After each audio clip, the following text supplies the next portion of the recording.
आपल्या पलूसमध्ये कीर्ती sales and mobile gallery घेऊन आलेत ऑफर्सचा धमाका।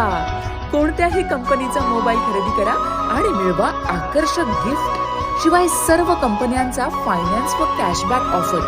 सर्व नामांकित कंपन्यांचे मोबाईल व ॲक्सेसरीज मिळवण्याचे एकमेव ठिकाण Kirti sales and mobile gallery, Meenakshi Chitramandir समोर, कराड तासगाव रोड, पलूस। प्रोप्रायटर कुलभूषण शीतल सावळवाडे।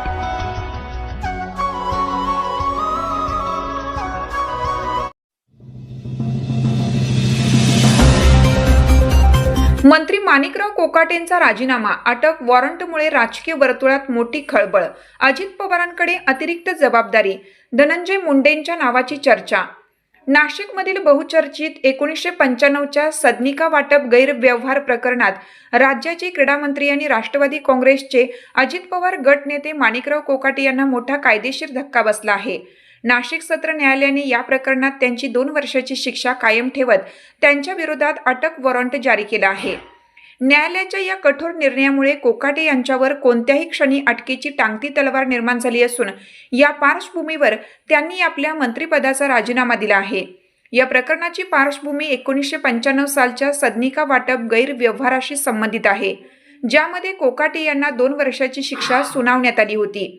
या शिक्षेला स्थगिती मिळवण्यासाठी त्यांनी उच्च न्यायालयात धाव घेतली होती, मात्र तिथेही त्यांना तातडीने कोणताही दिलासा मिळाला नाही। दुसरीकडे नाशिक सत्र न्यायालयाने शिक्षेवर स्थगिती देण्यास स्पष्ट नकार दिल्याने कोकाटे यांच्या अडचणीत वाढ झाली। न्यायालयाच्या या निर्णयानंतर विरोधकांनी त्यांच्या राजीनाम्याची आक्रमक मागणी केली होती, ज्यामुळे विधिमंडळातही प्रचंड गदारोळ पाहायला मिळाला। माणिकराव कोकाटे यांनी राजीनामा दिल्यानंतर त्यांच्या क्रीडा खात्याची अतिरिक्त जबाबदारी उपमुख्यमंत्री अजित पवार यांच्याकडे सोपवण्यात आली आहे। या घडामोडीमुळे राष्ट्रवादी काँग्रेसला मोठा राजकीय धक्का बसला असतानाच आता कोकाटे यांच्या जागी कोणाची वर्णी लागणार याकडे सर्वांचं लक्ष लागलं आहे। विशेष म्हणजे सध्या धनंजय मुंडे हे दिल्ली दौऱ्यावर असल्यामुळे कोकाटे यांच्या रिक्त झालेल्या मंत्रिपदावर त्यांची वर्णी लागणार का, अशा चर्चांनी राजकीय वर्तुळात वेग घेतला आहे। कोकाटे यांच्यावरील या कारवाईमुळे राज्यातील राजकारण चांगलेच तापले असून आगामी काळात याचे मोठे पडसाद उमटण्याची शक्यता आहे। अशी शुद्ध भावना आहे की सत्यमेव जयते।